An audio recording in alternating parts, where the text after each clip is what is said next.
محمد بن حاتم وراق اور محمد بن یوسف اپنا چشمدید واقعہ بیان کرتے ہیں کہ امام بخاری رات کو 15 اور 20 مرتبہ چراغ روشن کرتے اور مطالعہ حدیث میں مشغول ہو جاتے. اس سے آپ شوق کے عالم کا اندازہ لگا سکتے ہیں.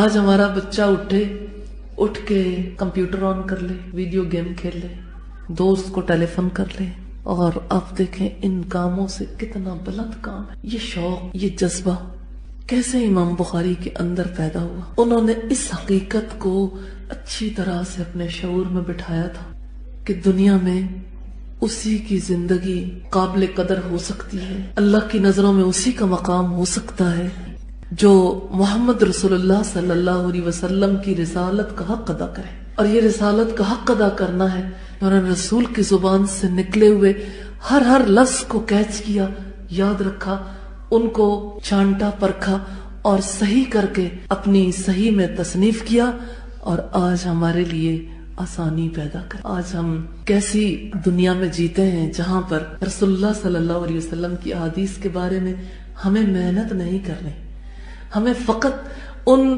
الفاظ سے اپنی زندگی کے لیے اصول سیکھنے.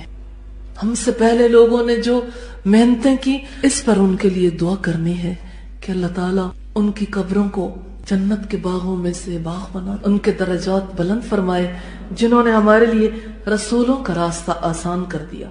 محمد بن